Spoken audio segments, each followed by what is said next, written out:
In the beautiful expanse of Vanderhoof, British Columbia, a town was shaken to its core by the sudden and mysterious disappearance of one of its own, Madison Scott. With her vibrant spirit, Madison left a distinctive mark on the hearts of those who knew her, and her absence cast a shadow over the small, tight-knit community. Madison vanished without a trace in 2011, leaving her family and friends grappling with unanswered questions and unspoken fears. As they grappled with the grim reality of Madison's fate, the call for justice echoed through the streets, a testament to the unwavering resolve of those who refused to let her memory fade into obscurity. Amidst the darkness, there remains a flicker of hope, a beacon of solidarity and resilience that illuminates the path forward. As the residents of Vanderhoof rallied together to support Madison's family and grieving loved ones, the bonds of community and compassion served as a source of strength in the face of unimaginable loss. With the investigation still ongoing and the possibility of foul play looming large, the road to closure remains fraught with challenges. Let's delve into the unsolved case and see if we can discover what may have happened to Madison Scott on that night in 2011. Welcome back to Fireside Unsolved, Episode 74, The Unsolved Murder of Madison Scott.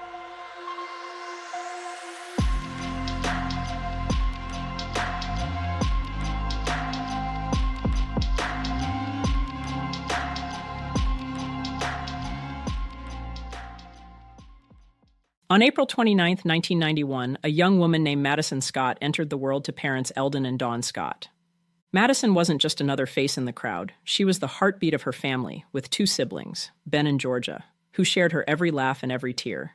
She was more than just a small-town girl. She was a thrill-seeker, finding peace and solace in the adrenaline rush of dirt biking, the grace of figure skating, and the freedom of horseback riding. But her passions didn't end there. She embraced the camaraderie of team sports and cherished the moments spent with her closest friends. Madison also found herself drawn into the rugged world of the logging industry, working side by side with her father as an apprentice heavy-duty mechanic. It was a role that defied stereotypes, where grease-stained coveralls were as familiar to her as makeup, embodying a duality that mirrored the complexity of her character. Against the backdrop of Vanderhoof, a small town of approximately 4,300 people, where everyone knew everyone else's business, she walked the halls of Nechako Valley High School, graduating in 2009. Described as a vibrant soul with an infectious energy, Madison Scott lit up any room she entered. Her vivacious, fun-loving spirit radiated through every smile, every laugh, every spontaneous adventure she was a part of. We jump to May of 2011 as twilight settled over the rugged landscape of Vanderhoof, British Columbia. On the evening of May 27, 2011, Madison Scott, a vibrant 20-year-old at this time, set out on a journey to Hogsback Lake. Behind the wheel of her trusty white 1990 Ford F-150 pickup truck, she navigated the winding roads with her best friend Jordy Bolduc by her side, their laughter echoing through the night as they headed towards a friend's birthday celebration. At approximately 8 p.m., Madison and Jordy arrived at Hogsback Lake and proceeded to gather firewood until around 8:30 p.m. At 8:30, realizing she didn't bring a big enough tent, Madison left the lake and returned to her home to pick up a larger one. She briefly spoke with her mother while she was home, and by 9:30 p.m. Madison was back at the lake. She set her tent up until about 10 p.m., and then she joined her friends at the party. Around 11 p.m., Madison and her father exchanged texts to say everything was going well. However, as the night wore on at the birthday party, tensions simmered beneath the surface until they erupted into a violent altercation around midnight. In the chaos that ensued, Jordy found herself injured, prompting her to hastily depart the party with her boyfriend. Despite Jordy's pleas for Madison to leave with them, she steadfastly chose to remain at the party and the campsite. At approximately 1:40 a.m., some other friends from the party decided to head home and asked Madison if she wanted to leave with them. But again, Madison declined. The last of the friends left the party at approximately 3 a.m., and this was also the last reported sighting of Madison. It wasn't until the following morning that Jordy and her boyfriend returned to the lake so she could gather her tent and belongings from the night before. When they arrived, Madison's tent was still there. However, it stood empty, her belongings scattered haphazardly to the side of the tent. Yet there was no sign of Madison herself, but Jordy and her boyfriend gathered her things and left, thinking she had gone for a walk or possibly swimming in the lake. As the sun dipped below the horizon on that night, May 28, 2011, Hogsback Lake was the location of another, even larger gathering, with approximately 150 people descending upon its shores. During the party that carried on into the early hours of the morning, Madison's tent was somehow flattened, a testament to the rowdiness that had engulfed the campsite. Though an individual linked to the damage was later identified and questioned by Royal Canadian Mounted Police, details regarding his motives remain confidential, leaving unanswered questions lingering in the air. As the hours stretched into a full day and night without hearing from their daughter, Madison's silence spoke volumes to her parents, and it was a stark departure from her usual communication. With each unanswered call and unanswered message, dread settled over her loved ones like a suffocating blanket, their worst fears slowly materializing before their eyes. As the dawn broke on May 29, 2011, Madison's parents arrived at Hogsback Lake, their hearts heavy with concern for their daughter. At the lake, they would find Madison's collapsed tent and locked pickup truck still parked. With a sense of urgency, they reached out to Royal Canadian Mounted Police, their voices trembling as they uttered the words that would forever alter the course of their lives. Our daughter is missing. And so, the investigation into Madison's disappearance officially began. A race against time to unravel the tangled web of clues and uncover the truth. Despite the absence of physical evidence suggesting any kind of struggle, the eerie silence surrounding Madison's disappearance only deepened the mystery. As investigators combed through the sparse clues left behind, they found themselves grappling with the unsettling truth. Madison had vanished without a trace, leaving behind only whispers of what had transpired on that fateful night. Among the belongings missing from the scene were two critical items of Madison's: her beloved iPhone 4, adorned with a light blue case, and a jangling bundle of keys, including the unmistakable Ford pickup truck key, dangling from a Gothic-style lanyard. These seemingly mundane possessions took on a newfound significance, serving as the only tangible items connecting Madison to the mystery of her disappearance. In the wake of Madison's disappearance, the peaceful shores of Hogsback Lake transformed into a frenzied hive of activity, as search teams descended upon the area with unwavering determination. With the precision of a well-oiled machine, search efforts spanned every conceivable vantage point, from foot patrols and quad expeditions to horseback excursions and aerial reconnaissance. The relentless hum of helicopters filled the air, their forward-looking infrared cameras scouring the landscape for any sign of life amidst the unforgiving terrain. Cadaver dogs sniffed tirelessly, divers plunged into the icy depths, but the search extended far beyond the confines of Hogsback Lake, stretching across a vast expanse of rugged wilderness encompassing thousands of square kilometers. From Isle Pierre to Fraser Lake, and from Fort St. James to the shadowy depths of Sincut Mountain, no stone was left unturned in the search for Madison. As time continued to pass, hope flickered like a dying flame in the face of overwhelming uncertainty. Yet, amidst the despair, the resilient spirit of the search teams burned bright. Madison Scott's loved ones refused to give up looking for her, turning to every available avenue in their desperate search for truth. Across the sprawling expanse of Vanderhoof and beyond, billboards stood tall, their messages a haunting reminder of a life abruptly halted. With unwavering resolve, family and friends mobilized, their voices echoing through the corridors of media and beyond. From heartfelt pleas plastered on signs to impassioned interviews broadcasted to the masses, they left no stone unturned in their tireless crusade for justice. As the investigation into Madison Scott's disappearance continued, theories swirled like whispers in the wind, each one offering a glimpse into the infinite possibilities surrounding her vanishing. Among them, some speculated on connections to the haunting Highway of Tears and the tragic plight of missing and murdered Indigenous women along the roadway. Another theory cast a spotlight on the figure of Fribbjørn Bjørnson, a troubled soul with a history stained by addiction. Whispers of social ties between Madison and Bjørnson spread, and the specter of suspicion loomed large, prompting exhaustive investigations into his potential involvement. However, it revealed no substantial links between either case, leaving the truth uncertain. As the years stretched on, the echoes of Madison's voice grew fainter, lost amidst the cacophony of unanswered questions. The long-awaited discovery of Madison Scott's remains on May 29, 2023, marked a bittersweet moment in the ongoing saga of her disappearance. After 12 agonizing years of uncertainty, the relentless pursuit of truth had finally yielded a grim revelation. On a rural property on the east side of Vanderhoof, the RCMP officers meticulously combed through the scene, and the weight of the case hung heavy in the air. With the confirmation of Madison's identity by the British Columbia Coroner's Service, the finality of her fate sent ripples through the hearts of those who had clung to hope Madison was still alive, even through the darkest of nights. As Royal Canadian Mounted Police Corporal Madonna Saunderson affirmed, the possibility of foul play had not been ruled out. Though no arrests have been made, they remain determined to bring closure to Madison's grieving loved ones. As Corporal Saunderson reiterated, the search for answers continues, and each piece of information serves as a potential key to unlocking the truth. With the police's tip line open to receive any leads, the call for assistance echoes through the community and beyond, a rallying cry for justice in Madison Scott's name. Anyone with information is encouraged to call the RCMP Police's tip line at 778-290-5291 or 877-543-4822. Madison Scott's distinctive features, including her vibrant green eyes, natural red hair, and array of piercings, painted a vivid portrait of a young woman who left a definite mark on those who knew her. Her wrist tattooed with the delicate image of a bird, a symbol of freedom and resilience, spoke volumes about her spirit and strength. As the sun sets over Vanderhoof, a sense of calm descends upon the community, tempered by the knowledge that Madison's journey back home, where she belongs, has reached its somber conclusion. Though her physical presence may have faded, her spirit lives on in the hearts of those who loved her. And so, until Madison's murderer has been put behind bars, the journey towards healing unfolds, letting us remember Madison's vibrant spirit and the impact she made on the world around her. We hope that her memory can be a guiding light in the darkest of times, inspiring us all to cherish each moment and hold on to hope, even in the face of tragedy.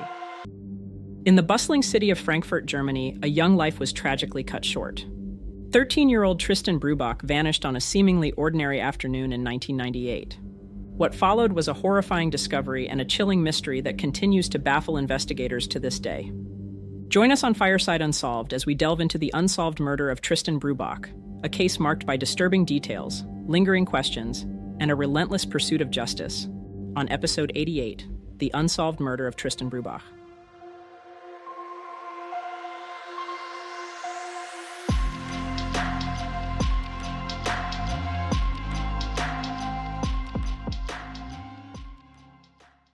Born on October 3, 1984 in Frankfurt am Main, Germany, Tristan Brubach spent his childhood in the suburban areas of Höchst and Unterliederbach, on the outskirts of the bustling city.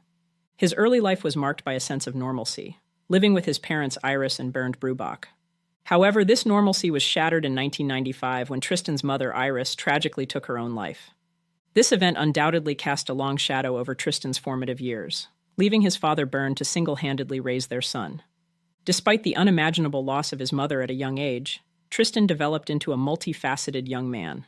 While described as shy and reserved in most social settings, a surprising confidence bloomed when it came to animals.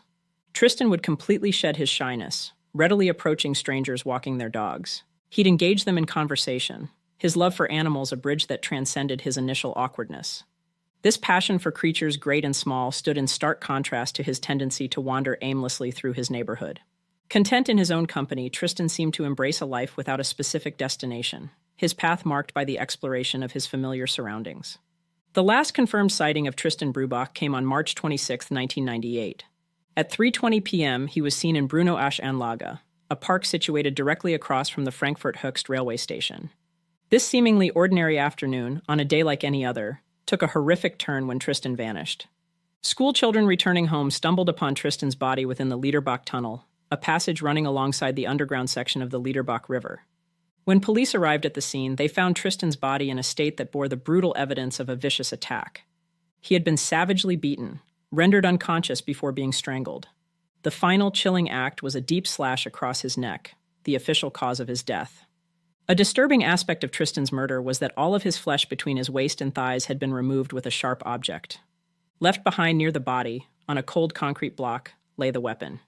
Initial hope for a suspect emerged when 3 teenagers, separate from those who had discovered the body, came forward that they had witnessed the murder from a distance. Their descriptions of the suspect would turn out to be invaluable. On April 7, 1998, just days after Tristan's funeral, a phone call reached police headquarters. On the other end of the line was a man identifying himself as the murderer. Polizei? Yes, Tristan Mörder. Wie bitte? Tristan Mörder ist hier. Sind Sie? Ja. Und Sie wollen sich selber stellen, oder was? Ja. Ja? Wo sind Sie denn jetzt? Frankfurt Höchst. Frankfurt Höchst? Ja, und wo dort? Am Höchst Bahnhof. Am Bahnhof? Ja. Umgebracht. Sie haben ihn umgebracht? Ja. Wie sehen Sie denn aus? Wie groß? 1,80.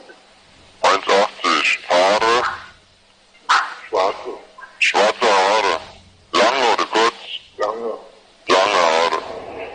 kennen Sie mich selbst. This potential confession was a development that demanded immediate and careful investigation.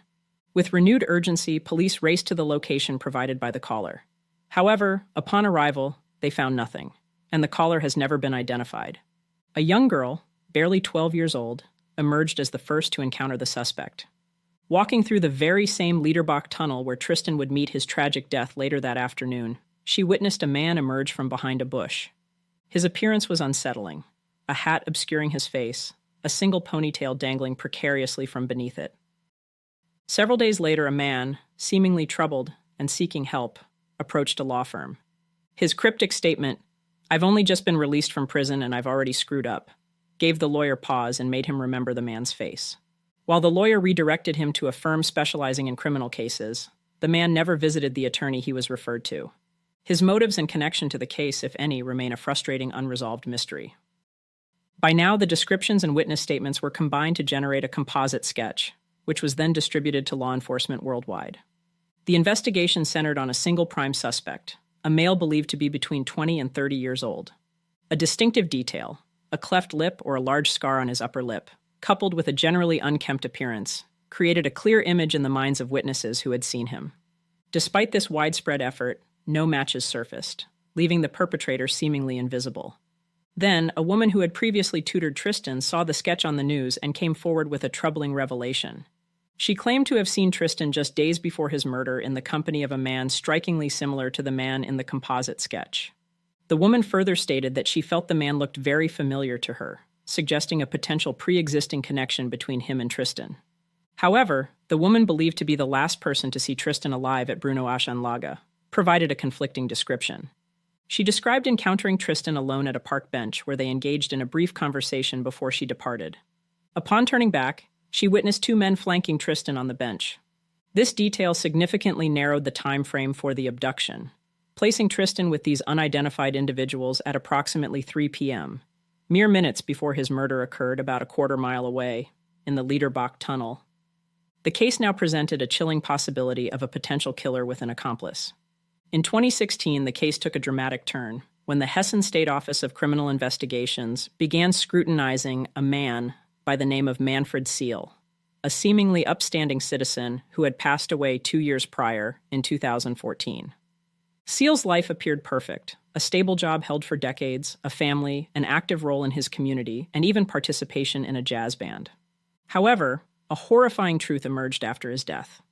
While sifting through his belongings stored in a rental facility, Seal's daughter stumbled upon a horrifying collection: human remains and diaries overflowing with nightmarish descriptions and sketches of murders. Authorities were in disbelief with the discovery, leading them to make Seal a suspect in the murders of at least 5 women and potentially as many as 9 between the years 1971 and 2004. This new development brought a dark cloud over Tristan's case, raising the chilling possibility that his murder could be linked to a prolific serial killer operating under the radar for decades. Despite the horrifying discovery of Manfred Seal's potential crimes, saying that he murdered Tristan was quite a leap. Seal primarily targeted vulnerable women on the fringes of society. Tristan, a young boy, did not fit this profile. Seal's victims primarily fell into vulnerable demographics: sex workers, those struggling with drug addiction, and individuals with mental illnesses. While the investigation acknowledged Seal's disturbing displays of sadism and the removal of body parts from his victims, a crucial detail remained absent: any concrete evidence linking Seal to Tristan. So, in October 2017, Frankfurt police officially ruled out Seal as a suspect. The Frankfurt and Main Prosecutor's Office remains committed to finding Tristan Brubach's killer. They are offering a substantial reward for any information that leads to a conviction, a powerful symbol of their dedication and hope for finding Tristan's killer. Someone out there holds the key to unlocking this mystery.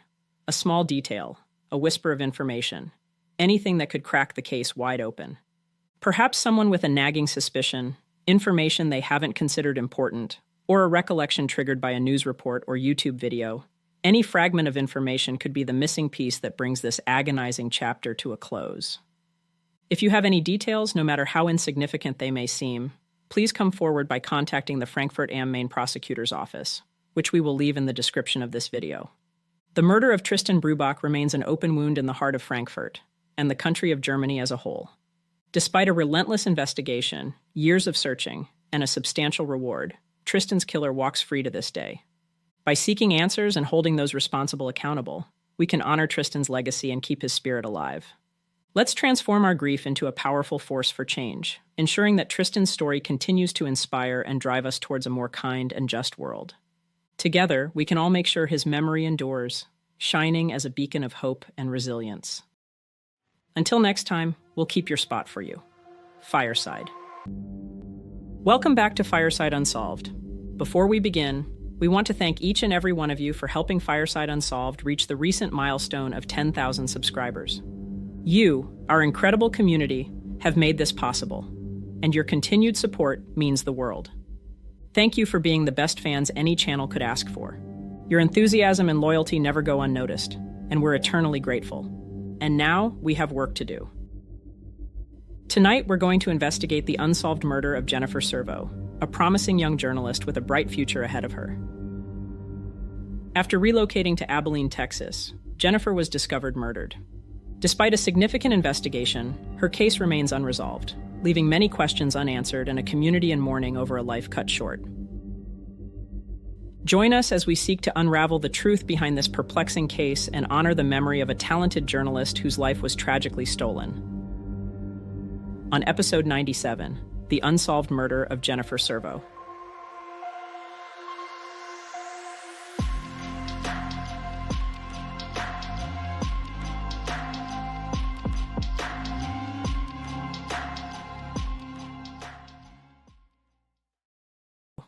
Jennifer Lynn Servo was born on September 23, 1979, in the small town of Columbia Falls, Montana. At Columbia Falls High School, Jennifer was actively involved in cross-country and cheerleading, demonstrating her commitment to fitness, athletics, and teamwork from a young age. In 1998, after her graduation from Columbia Falls High School, Jennifer was accepted to the University of Montana, where she pursued a degree in journalism. At the same time, Jennifer also enlisted in the U.S. Army Reserves, wanting to serve her country at home while she was in school. Throughout her college career, Jennifer would tell her friends and family that her ambition was to become the next Katie Couric and work for a major news network. 4 years later, in May 2002, Jennifer graduated with a journalism degree from U of M, a significant step in achieving her life goals. After graduation, Jennifer was employed at a local television station in Missoula, Montana, gaining valuable experience in her chosen field of study. A few months later, Jennifer felt that she gained the knowledge and experience she needed, and was ready to pursue her dreams of becoming a prominent news anchor. In August 2002, Jennifer applied for a full-time reporting position at KRBC-TV in Abilene, Texas, about 150 miles west of the Dallas-Fort Worth area. Jennifer was said to have a romantic vision of Texas and was drawn to the state, at least in part, by the cowboy culture. Jennifer's KRBC co-anchor, Downing Bowles, was quoted as saying, "You could see early on that Jennifer had the tools it was going to take to move on to bigger and better things."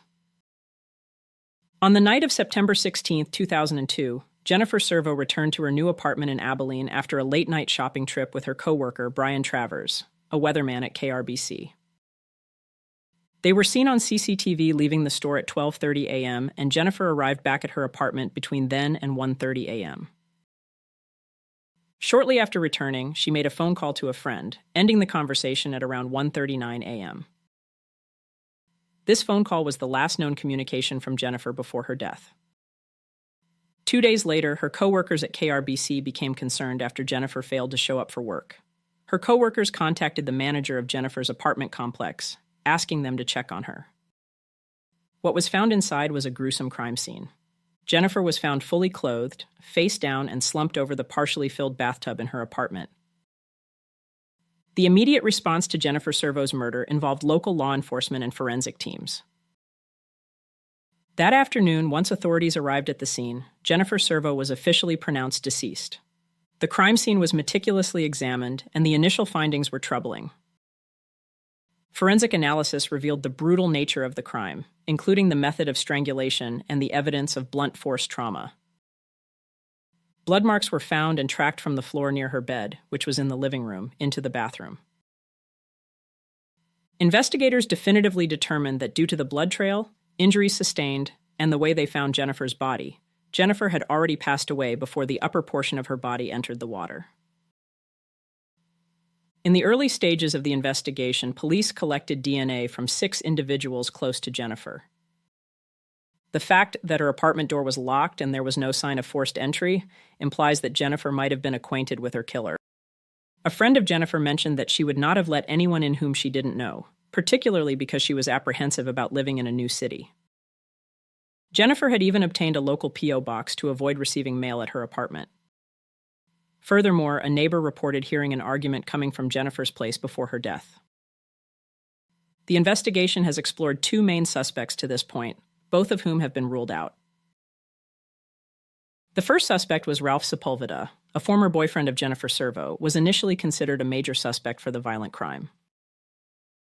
Sepulveda, who served as an Army Ranger, had met Servo while she was in the Army Reserves in Montana. Their relationship progressed quickly, and they began living together when Jennifer moved to Abilene. However, Servo discovered that Sepulveda had a child and a fiancé from a previous relationship in Montana, whom he had left to be with her in Texas. After their breakup, Sepulveda moved to a new apartment in Abilene. A few weeks after the split, he reportedly sought to rekindle their relationship, which Servo declined. Investigators found a letter in which Sepulveda expressed his enduring love for his former fiancée and indicated that his feelings for Servo had faded. Following his move, Sepulveda left Abilene and re-enlisted in the Army. He told authorities he was at home the night of the murder and had gone to bed around 10:30 p.m. His detached demeanor and complicated past with Servo initially led police to consider him a suspect, but ultimately, he was cleared of any involvement in the crime. Brian Travers, a co-worker of Jennifer Servo and a weatherman at KRBC, was also considered a suspect. Travers and Servo had a brief romantic involvement, with entries found in Servo's diary suggesting that he was more invested in the relationship than she was. As stated earlier in the episode, on the night of Jennifer's death, Brian and Jennifer had been out together shopping. Travers later reported to police that a car had been trailing them that evening, but nothing has ever come from it. The investigators also voluntarily provided his DNA for the investigation based on various factors, and was ultimately cleared including Jennifer's personal life and professional relationships, but no conclusive evidence emerged to definitively link any of them to the crime. Questions remain. These include the identity of the perpetrator, the exact sequence of events leading to Jennifer's death, and the motive behind the crime. Her death was a significant loss, and the local community rallied to support her family and seek justice. Jennifer's memory was honored through various memorials and public gatherings, reflecting the impact she had on those around her. As of August 2024, the murder of Jennifer Servo remains an open case with no arrests so far, but the Abilene Police Department is still actively pursuing leads.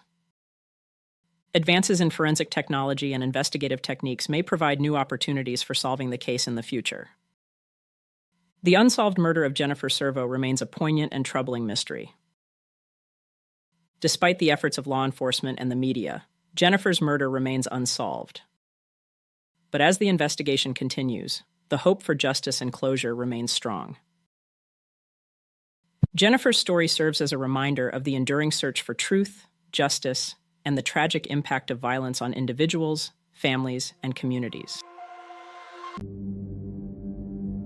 Nearly 4 decades ago, on a warm summer morning in 1984, the life of a young woman was violently cut short. Judy Weichert, full of promise and loved by many, was brutally assaulted, beaten, and murdered, a crime so horrific that it shocked the Oklahoma City community to its core. But as days turned into weeks, and weeks into years, the case slipped further into the shadows, leaving her family and friends grasping for answers that have never come. The unsolved murder of Judy Weichert has haunted not only her loved ones, but also the investigators who never found her killer. It remains a mystery, buried beneath the weight of time, with no new leads, no closure, and no justice. But even as the decades stretch on, the echoes of that fateful day have not faded. The question still hangs in the air. Who killed Judy Weichert, and why have they never been brought to justice? Welcome to Fireside Unsolved, Episode 107, The Unsolved Murder of Judy Weichert.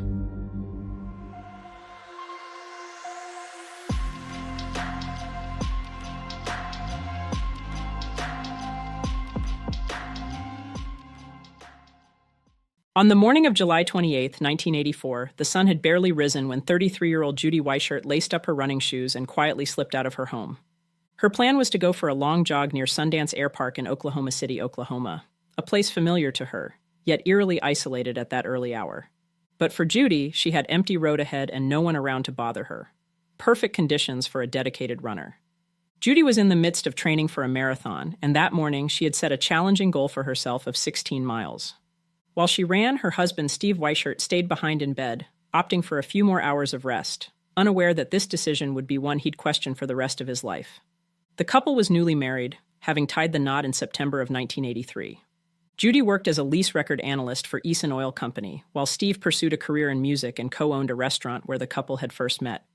It was a life filled with potential, but that morning's jog would mark the beginning of a tragedy that would shatter the world they had begun to build. According to the Oklahoma State Bureau of Investigation, Judy was discovered on the side of Sarah Road, just beyond Northwest 122nd Street, at approximately 9:45 a.m. A man and a woman, simply passing by, stumbled upon the horrific scene. Judy, clinging to what little life she had left. She had been brutally assaulted and stabbed up to 30 times in a vicious attack. But what stood out, possibly even more than the violence inflicted on her, was the sheer will she displayed in her final moments.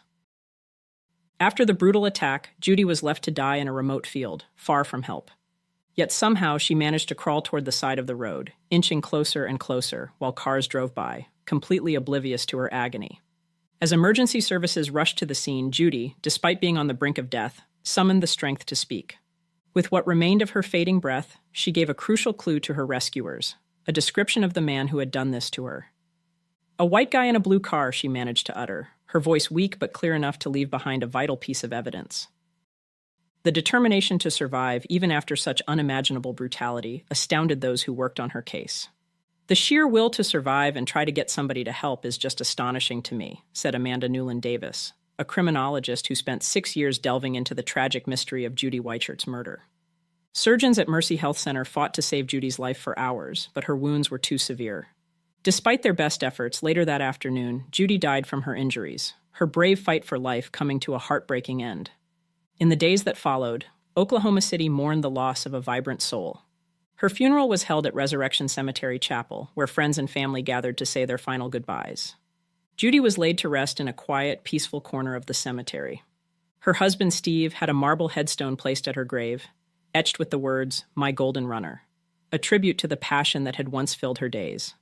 The headstone depicted a female runner, a symbol of Judy's spirit, alongside an armadillo, a creature Judy had a fondness for, immortalizing her love for both nature and movement. As Judy was being laid to rest, another process began simultaneously, the search for the person responsible for the brutal act of violence that had claimed Judy's life. The police wasted no time, and the Oklahoma City Police Department quickly took the lead, forming a special task force dedicated to solving the case. Their first move was to issue a region-wide alert, warning women to avoid jogging alone for the time being. A reward was offered for information leading to the arrest and conviction of Judy's killer, with a deadline set for October of the same year. Everyone believed the case would be solved swiftly, justice would be served, and life could return to normal. But it didn't. One of the first suspects questioned by police was Judy's husband, Steve Weichert. As the husband and last person to see her alive, suspicion initially fell on him. A scenario all too common in cases like this, but he was quickly cleared of any involvement. With Steve dismissed as a suspect, investigators turned their focus elsewhere. They scoured the community for leads, hoping the killer would be someone close by, someone whose capture was only a matter of time.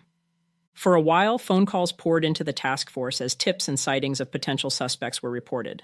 The hope of solving the case remained high in those first crucial months. But as time passed, the flurry of early activity slowed, and the once-strong task force dwindled. As the first anniversary of Judy's murder came and went, only 2 investigators remained working the case. The killer remained free to walk the streets, and a community was left with the unnerving reality that justice might never come. Regardless, armed with the description Judy Weichert had managed to give before her death, the investigators continued canvassing the area relentlessly, and by 1985, investigators believed they had finally found their prime suspect, a man named Jeffrey Todd Pierce. Jeffrey Todd Pierce, a white man who drove a blue truck, had recently been accused of another violent assault on a woman in the area. Though authorities would later revise their belief, thinking the suspect had driven a blue Volkswagen Beetle and not a blue truck, Pierce fit the bill well enough to spark intense interest. So almost immediately, the detectives working Judy's case with no solid leads hear about this suspect in a separate case and quickly tie the two together, explained criminologist Amanda Newland Davis. To investigators, the connection seemed undeniable. At the time of the trial, the forensic expert working on the case, Joyce Gilchrist, testified that she believed a hair left at the crime scene of Pierce's 1985 assault also matched a hair found at the scene of Judy's murder. For the police, this was the breakthrough they had been waiting for. They were eager to close the book on Judy's case, and with a matching hair and having already been convicted for the other woman's assault, they were confident they had their man for Judy's killing. Amanda Newland Davis said, "They really wanted him for Judy's case and in fact told everybody that was asking the question, 'Hey, what's going on with Judy's case?' that they didn't need to worry about it. They said he'll be in prison for the next 60 years on this other case." And with that, many within the department felt certain the long nightmare was over. The murderer had been caught, and although terribly sad, justice was served. Except with time, they would find out that their confidence was tragically misplaced. 15 years after his conviction for the 1985 assault, the case came under new scrutiny. Advances in forensic technology that didn't exist during his original trial now allowed for a more detailed examination of the evidence. Joyce Gilchrist's analysis of the hairs found in both the assault conviction, as well as the hair found at the scene of Judy's murder, were disputed in 2001 by an FBI review. DNA testing was then conducted on evidence from the crime scene from the 1985 assault, conclusively proving Pierce's innocence and implicating another man for the crime. Then DNA analysis was returned from the hair found at Judy's crime scene, and shockingly, the hair was actually not human at all. It was an animal hair. The DNA that was initially thought to link Pierce to Judy's murder didn't match. None of it did. 15 years after his conviction, Pierce walked free. Now, nearly 40 years later, the search for justice continues. Despite the hundreds of leads that poured in over the years, there have been no further arrests or suspects. The trail grew colder with each passing year, and eventually, the case was relegated to the cold case division, where it remains, frozen in time, unresolved. The decades have taken their toll. Weichert's loved ones, who once clung to hope, have begun to pass away. Her mother, Margaret, died in 2015, never knowing who took her daughter's life. Her father, Joseph, followed in 2018, his questions left forever unanswered. Even Steve, who had remarried in 2001, passed away due to cancer in 2013. The pain of the unsolved murder of Judy Weichert lingers. Weichert's friend, Judy Cruz, remains one of the last voices crying out for the justice that has eluded them all for so long. "Let's go back and review the evidence," Cruz pleaded, her voice carrying both weariness and determination. "Give this family some kind of peace. Judy just deserved justice. That's all there is to it." Yet after all these years, the question remains, will justice ever come? Or will this case, like so many others, fade further into the past, lost in the cold corridors of time? For many, the story of Judy Weichert is still far from over. For those who still remember, the fight for justice continues. And so, the hope remains that one day, a break in the case will finally emerge, a clue long overlooked, or even an unexpected confession. Until then, the mystery of Judy Weichert's murder lives on, an unsolved crime that refuses to rest until her killer has been found. If you have any information regarding the murder of Judy Weichert, we encourage you to contact the Oklahoma State Bureau of Investigation's Cold Case Unit. You can email investigators directly at tips@osbi.ok.gov, or you can call toll-free at 1-800-522-8017. On this episode, we're diving into a case about a Canadian man found dead, far from home, in a hotel parking lot in Knoxville, Tennessee. His name was Blair Adams, and his final days on this earth were as mysterious as they were tragic. We'll look into what may have driven this man to leave his friends, family, and his country behind to go on a journey that would ultimately cost him his life. Prepare yourselves for a story that will challenge your perceptions and leave you wondering, what really happened to Blair Adams? Welcome back to Fireside Unsolved, episode 111, The Unsolved Death of Blair Adams.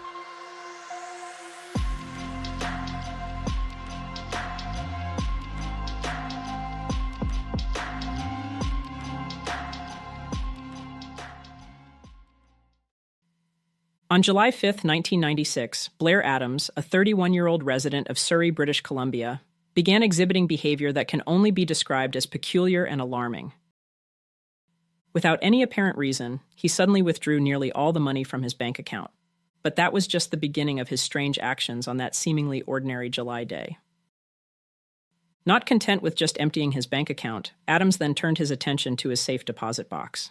He methodically removed everything of value: cash, jewelry, gold, and platinum. With his life savings literally on his person, Blair Adams then made his way to the border, attempting to enter the United States. However, he chose an unusual entry point, taking the ferry from Victoria, British Columbia, to Seattle, Washington. This odd route into the U.S. hit a snag. The large amount of cash and valuables he was carrying immediately raised red flags with immigration officials. After further investigation, and upon discovering that Blair had previous convictions for illegal substances and assault charges, they denied him entry. This rejection, however, did not deter Blair. For him, it was merely the beginning of a journey that would become increasingly bizarre. Just days later, in the early hours of July 9, 1996, Blair found himself once again in a precarious situation. This time, he was stopped by Canadian Border Patrol officers as he attempted to cross the Pacific Highway border on foot. Border Patrol immediately noticed his disheveled appearance, and it obviously raised red flags. His legs and hands were covered in scratches. Authorities noted these injuries, and it was suggested he had been involved in a physical altercation or had encountered some sort of danger during his attempt at crossing the border. To complicate matters further, Blair Adams matched the description of a suspect linked to a nearby car theft that had recently taken place. The stolen vehicle had been discovered abandoned not far from the crossing, raising suspicion about Blair's involvement in the crime. Despite these curious circumstances, especially given the implications of his injuries, Blair adamantly denied any connection to the vehicle theft. Blair maintained his innocence, insisting he had no part in the crime, and ultimately, with no evidence against him, they were left with no choice but to once again let him go free. And with that, Blair Adams again returned to Canada. After his first two, almost comically poor attempts to cross the border, Blair was still as determined as ever to enter the United States. Just a day later, on July 10, 1996, he finally succeeded in entering the United States. For his third attempt, Blair rented a car, a Nissan Altima from Vancouver International Airport, and simply drove across the border in the early morning hours.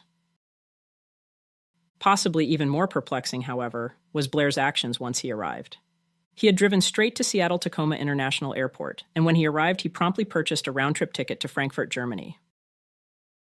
This choice raised eyebrows among investigators, as Blair had previously worked in Frankfurt for his stepfather's construction company, except he never boarded that flight. Instead, in a sudden change of plans, Blair traded his ticket for a one-way flight to Washington, D.C. He landed in Washington at Dulles Airport around 6:45 a.m. When he arrived, he rented a Toyota Camry and began driving south. His destination was Knoxville, Tennessee, a place where he had no known connections. During this 500-mile drive, Blair's erratic behavior continued to deteriorate. While driving through Troy, Virginia, he backed his car into another vehicle, causing minor damage.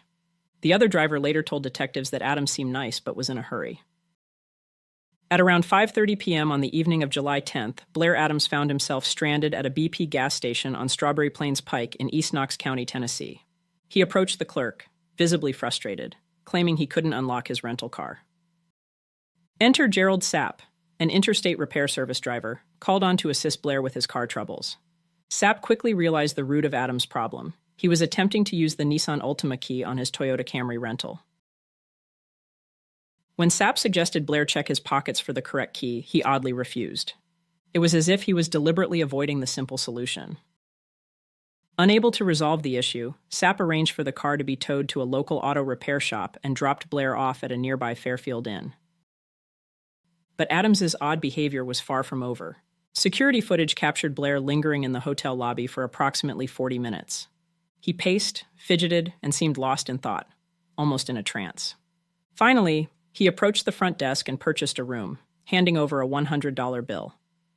But when the clerk tried to give him his change, Blair abruptly turned and walked out. It would later be discovered that Blair would never even step foot into the room he'd just paid for.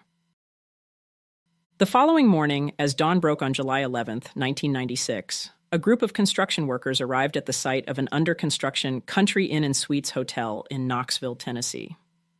Little did they know that their ordinary workday was about to take a horrifying turn. At around 7:30 in the morning, they stumbled upon the body of a man, laying there in the hotel parking lot. It would turn out to be Blair Adams. The scene before them was as puzzling as it was gruesome. Adams's body was found in a state of undress, his clothing partially removed. Beside him, as if carefully placed, were his shoes and socks.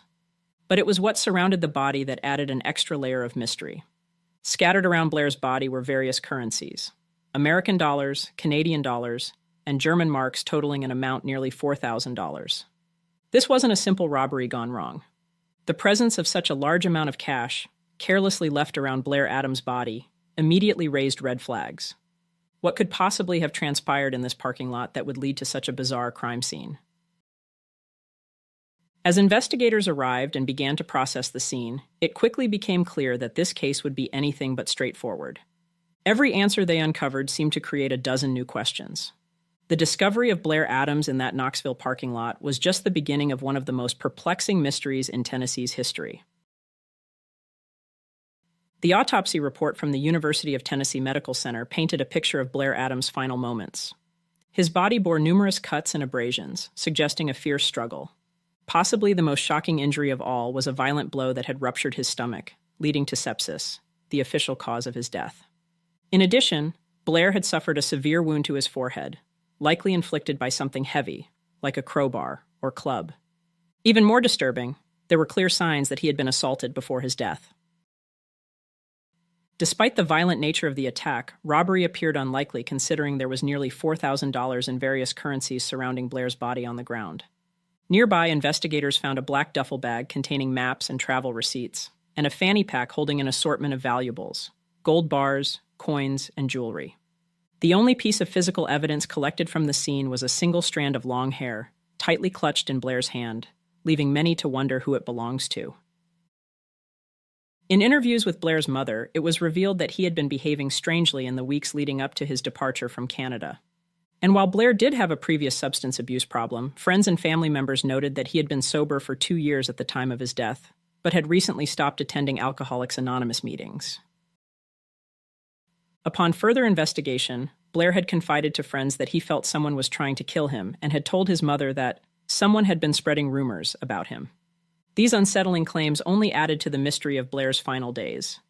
Despite the lack of solid leads, a composite sketch was released, depicting an unknown man that 2 women claimed to have seen conversing with Blair outside a Cracker Barrel restaurant near the Fairfield Inn where he was staying. This mysterious figure has never been identified. In a 2010 interview with local law enforcement, officials revealed that the Knoxville Police Department had never received a credible tip regarding the circumstances surrounding Blair Adams' death. However, the Knox County Cold Case Unit is still reviewing evidence to this day, in particular the strand of hair found at the crime scene. This piece of DNA could potentially lead to new developments if a match can be found, but as of now, there have been none. If you have information related to Blair Adams' unsolved case, please contact the Knox County Cold Case Unit at 865-215-2243, or by submitting an anonymous tip on www.knoxsheriff.org. The morning of February 2, 2008 began like most others did in the quiet Chicago suburb of Tinley Park, Illinois. That was until a horrifying and violent crime occurred at a Lane Bryant clothing store that ultimately left 5 women dead. The case that shocked the nation with its brutality has remained an unsolved mystery since the day of the murders. It's left a void in the community, filled with open questions and a profound sense of loss for those personally affected. Despite a thorough investigation, numerous leads called into police, and media attention, the killer has never been caught. On this episode, we look at the facts of the case, the theories, and lasting impact on the Tinley Park community. Welcome to Fireside Unsolved, episode 113, The Unsolved Murders of Tinley Park.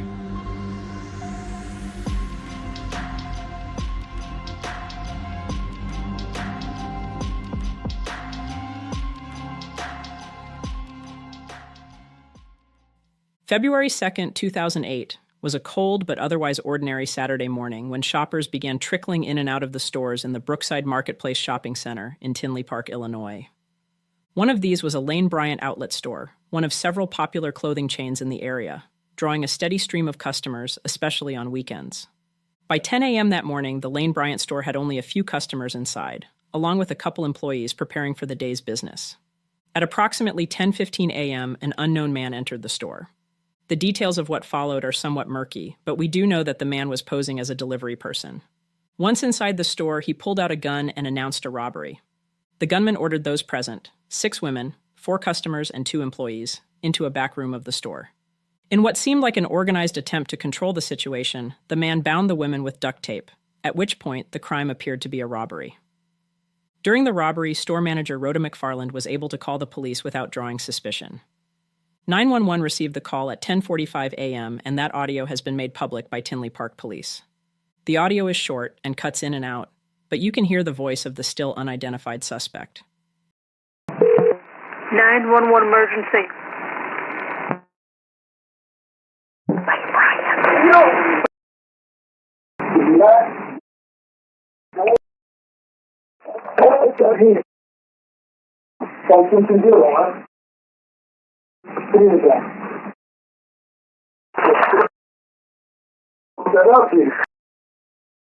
I'm looking at bullshit.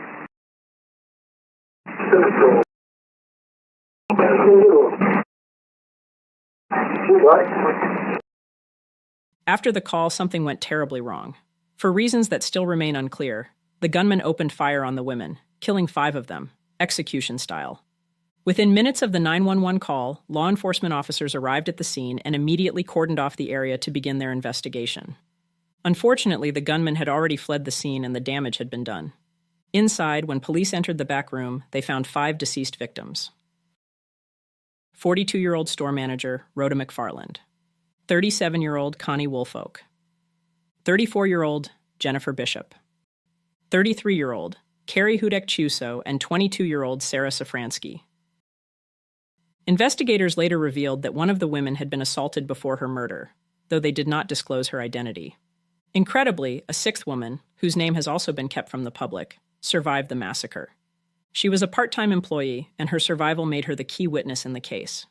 According to reports, she managed to shield herself during the killings, and after the nightmare ended, she provided crucial details to the police, details that would become essential in the investigation. The surviving woman described the gunman as an African-American male, between the ages of 25 and 39, approximately 6 feet tall, with a husky build. He wore a dark-colored winter coat, a knit cap, and jeans. His hair was in thick cornrows with a receding hairline and a single braid adorned with 4 light green beads draped over the right side of his face, resting at cheek level. Her remarkable courage in recounting these details under extreme trauma led to the creation of a composite sketch, a vital piece of evidence that would shape the ongoing hunt for the killer. Forensic investigators meticulously combed through the Lane Bryant store searching for any clues that might lead them to the suspect. Despite the chaotic nature of the crime, the gunman had been careful. He left behind very little forensic evidence, no clear fingerprints, and frustratingly, no security footage of the attack. The store's surveillance system had been malfunctioning that day, robbing the investigation of a critical lead.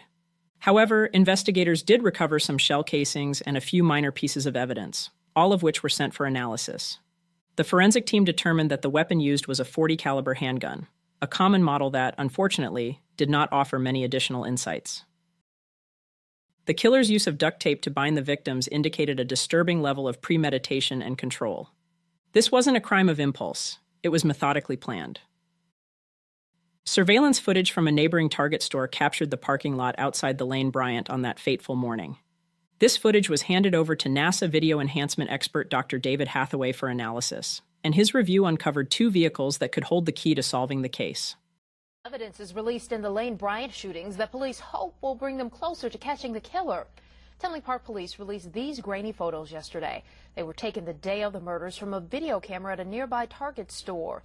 If you look closely, you can see a small, dark-colored SUV in front of the building. Police don't know if the vehicle was involved in the murders, but they do want to track down its owner. We're not going to make out people's faces. We're not going to make out license plates from that distance, but we can make out makes and models of cars, and we can see cars coming and going at crucial times. On February 2nd, a gunman opened fire inside the Tinley Park store, killing 5 women and injuring another. Police have released a sketch of the suspect, but have not been able to figure out who he is. If you have any information about the shooting, you are urged to call police by dialing the number there on your screen. Dr. Hathaway notes that at 10:39 a.m., just minutes before the chilling 911 call from inside the store, a van or SUV pulls up and parks directly in front of the entrance. 1 minute later, at 10:40 a.m., another vehicle arrives and parks nearby. What makes this even more intriguing is what happens next. At 10:45 a.m., the second vehicle drives off, followed less than a minute later by the first. The timing of their departures eerily coincides with the moment police believe the killer fled the scene. In an effort to crack the case, the South Suburban Major Crimes Task Force enlisted the help of former U.S. Marshals Service Supervisory Inspector Ed Farrell to assist in identifying the potential suspects captured on the surveillance footage. There was one camera on a Target store that was able to capture some footage of the front of the store, and right around the time of the shootings, two vehicles pulled up, an SUV and a sedan. And it's believed, one of the theories is he engaged in shooting, he had accomplices, they came out front and they sped away. Because they pulled up simultaneously and left in the same amount of time. And little known is there was an officer in the Target parking lot when they went down. And when the 911 call came through, they dispatched the officer from Target, so he was only a minute or 2 minutes away. So in that small window, somehow, he was able to get out of the store. Detectives are now hoping that technology can help enhance the grainy images so they can identify these vehicles. Investigators believe the occupants might not only be crucial witnesses, but could potentially be tied to the killer himself. These vehicles could hold the missing piece that finally unlocks this unsolved mystery. The complexity and brutality of the Lane Bryant murders at Tinley Park have left investigators, families, and the community grappling with numerous theories, each exploring different aspects of the case. The first theory that some investigators believe is that the gunman had reasons for targeting that specific Lane Bryant store and its victims. This theory suggests that the gunman may have had a connection to one or more of the women present that morning, perhaps stemming from a personal grievance, jealousy, or unresolved issues. Alternatively, others argue that the attack was a random act of violence, a robbery gone wrong. In this theory, the gunman may have targeted the store for its perceived vulnerability, particularly knowing it would be staffed by women, and the shoppers were women as well, with limited security, if any. Some theories suggest that the gunman may have had a history of criminal activity or previous offenses, which could explain his calculated approach during the robbery. This means he may have previously entered the store, familiarizing himself with the layout and its security vulnerabilities, which aided in the robbery and getaway. But even if that was the case, why murder the women? Criminal profilers have speculated about the psychological makeup of the shooter, with some believing the act could indicate a deeper psychological issue, such as a desire for control or power, which led to the execution-style killings. This theory suggests the shooter might have enjoyed inflicting fear and chaos, indicating a more sinister motivation beyond simple financial gain. Investigators have also explored whether the Lane Bryant murders might be connected to other unsolved crimes in the area. They have examined the modus operandi of other violent offenders to see if there are similarities that could link the cases. If connections are found, it may indicate a pattern or a serial offender operating within the region. Some have theorized that the gunman may have entered the store intending to target a specific person, resulting in a tragic case of mistaken identity. This theory would suggest that the gunman believed one of the victims was someone he had a dispute with or held a grudge against, leading to a planned attack that escalated unexpectedly. The last theory posits that the robbery and murders were meant to distract law enforcement from another, potentially larger criminal activity occurring simultaneously. This could involve crimes such as a large-scale movement of illegal substances or even a trafficking operation, where the Lane Bryant robbery would serve as a diversion. As time passes and as technology advances, there may be hope for new leads or evidence that could bring closure to this tragedy. Until then, the case remains unsolved. The Tinley Park Police Department has additional details about the case on its website, and a $100,000 reward, half of which was donated by Lane Bryant's parent company, is still offered for any information leading to the arrest of the shooter. And notably, this reward is not contingent upon a conviction. If you have any information that could help in solving the Tinley Park murders, please contact the Tinley Park Police tip line at 708-444-5394 or email them at lanebryant.tipline@tinleypark.org. Any tip, large or small, could be the missing link in solving the murders of February 2, 2008. Until we meet again, stay safe, and we'll see you next time. Fireside.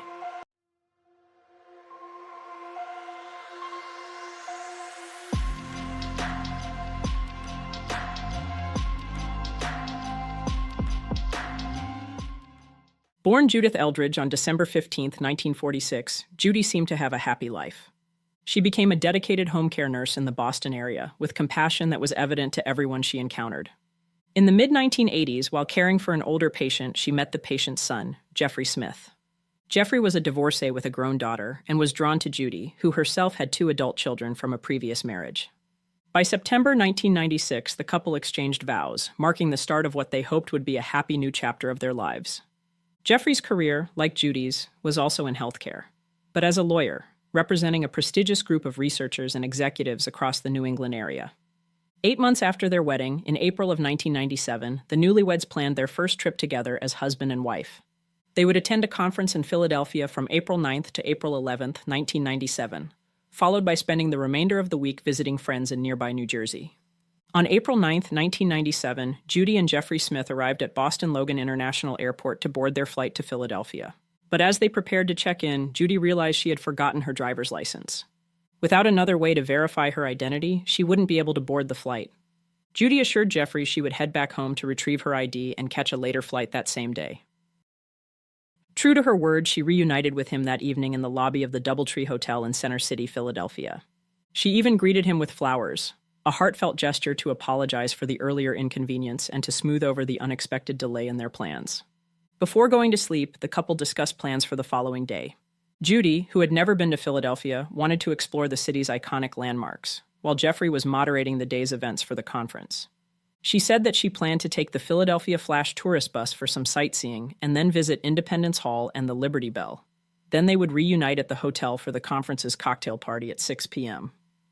When Jeffrey returned to their room after his final session of the day, Judy wasn't there. At first, he assumed she had come back, changed clothes, and headed to the party ahead of him, perhaps confused about their meeting arrangements. However, when he arrived downstairs, she was nowhere to be found. Jeffrey began to grow uneasy. He returned to the room, hoping to find her there waiting for him, but it was empty. He went back and forth between the hotel room and the party, each time finding no trace of Judy. Finally, he alerted a concierge, who immediately began calling area hospitals. Not willing to stand idly by, Jeffrey took matters into his own hands and hired a cab driver to slowly follow the route of the Philadelphia Flash sightseeing bus, the same one Judy had mentioned. Jeffrey scanned the streets for any sign of her, but he didn't see Judy. Growing more desperate, he called his stepchildren back in Boston, asking one of them to check their home answering machine for any messages, but again, nothing. By midnight, with no other leads, Jeffrey went to the Philadelphia police station to report Judy missing. But instead of immediate action, he was met with frustrating bureaucracy. The officers informed him that he couldn't file a missing person report until 24 hours had passed since he'd last seen her. A detective added, somewhat dismissively, that if Jeffrey wanted to push it, he could return in the morning to file the report. The next day, he spoke directly with prominent figures attending the conference he was moderating, including then-Mayor of Philadelphia Ed Rendell and Pennsylvania State Representative John Purcell. Jeffrey shared his frustration with how his concerns about his missing wife were being handled, and it seemed his persistence paid off. When Jeffrey returned to the police station later that evening, the atmosphere had shifted. 2 detectives were waiting for him, ready to take his report. Jeffrey even overheard one detective on the phone, noting that Philadelphia Police Commissioner Richard Neal was to receive a copy of the report. In the days following Judy's mysterious disappearance, her face was everywhere. Philadelphia newspapers and TV stations ran stories about Judy's disappearance, and Jeffrey, along with family and friends, blanketed the city with flyers featuring her photograph. The efforts yielded a stream of sightings, some credible, others less so. Early reports placed a disoriented woman matching Judy's description near Broad and Locust Streets around 3 p.m. on the same day she vanished. Similar accounts came from Penn's Landing, a bustling tourist area served by the sightseeing bus Judy had planned to take. However, both police and family later concluded that these witnesses likely confused Judy with a homeless woman in the area who bore an uncanny resemblance to her. So much so that even Judy's own son mistook the woman for his mother from a distance. Then a hotel employee reported seeing a woman matching Judy's description that same morning, asking where she could catch a nearby bus. A bus driver later claimed to have picked her up near Front and South Streets that afternoon and remembers possibly dropping her off at a stop close to her hotel. Additional reports surfaced of a woman seen entering and leaving Philadelphia's Greyhound bus terminal near Chinatown. Her family speculated she may have even gone to Chinatown for a meal that day, yet none of the nearby restaurants recalled serving her. Then came the most bizarre reported sighting. Staff at the Society Hill Hotel remembered a peculiar guest staying there from April 13th to 15th, signing in under the name H.K. Rich/Collins. The woman's behavior was unsettling. She reportedly spoke in tongues, loudly claimed the emperor would wire her money, and engaged in inappropriate acts by an open window. Back at Penn's Landing, a homeless man insisted he had seen Judy, not the look-alike, sleeping on a bench near him the night before, on April 14th. On April 15th, he told the family they had just missed her. But despite their best efforts, they found no trace of her in the area. The sightings extended beyond the immediate Philadelphia area. A Macy's employee and a customer at the Deptford Mall in New Jersey reported a woman fitting Judy's description shopping for dresses. She mentioned she was buying a dress for her daughter, though she admitted her daughter often disliked her choices, something Judy's family confirmed was true. Both witnesses noted the distinctive red backpack Judy was known to carry, which seemed to solidify their claims. Months after Judy's disappearance, Jeffrey Smith was expressing growing frustration with what he saw as resistance and skepticism from the Philadelphia police. While the department had cooperated with him on some fronts, Jeffrey felt like there were lingering doubts about his account of events. One detective, he alleged, continued to suggest that she might have staged her disappearance as part of a midlife crisis. Jeffrey also felt the investigation's focus was disproportionately on him as a suspect. Then Philadelphia Police Captain John McGinnis later explained the reasoning. Statistically, 85 to 90% of women who are murdered are killed by someone close to them, a family member, spouse, or boyfriend. We had to consider Jeffrey Smith a suspect until proven otherwise. Jeffrey did his best to cooperate, going as far as allowing police to interview his stepdaughter without him present, even though it distressed him. But he grew frustrated when police expressed doubts about whether Judy had ever been in Philadelphia at all. They questioned how an experienced traveler like her, someone who had once flown solo to Thailand to visit the family of a grateful patient, could have forgotten her driver's license, which she had left behind in Boston. Jeffrey explained that this was likely an honest mistake. The rule requiring identification for flights was relatively new in 1997, and Judy had only flown once since it was put into effect. Corroborating Judy's presence in Philadelphia proved challenging. The hotel did not keep a guest register, and the only staff member who recalled seeing her was a desk clerk. Months later, a fellow conference attendee came forward to report having seen Judy in the hotel lobby upon her arrival. But since he did not know her personally, police remained cautious about his statement. Adding to the uncertainty, detectives noted that Judy's clothes left in the hotel room appeared unworn, suggesting she may have worn the same outfit during her flight and on the day she disappeared. There were no cosmetics in her belongings, but her daughter clarified this was typical for Judy, who often traveled light.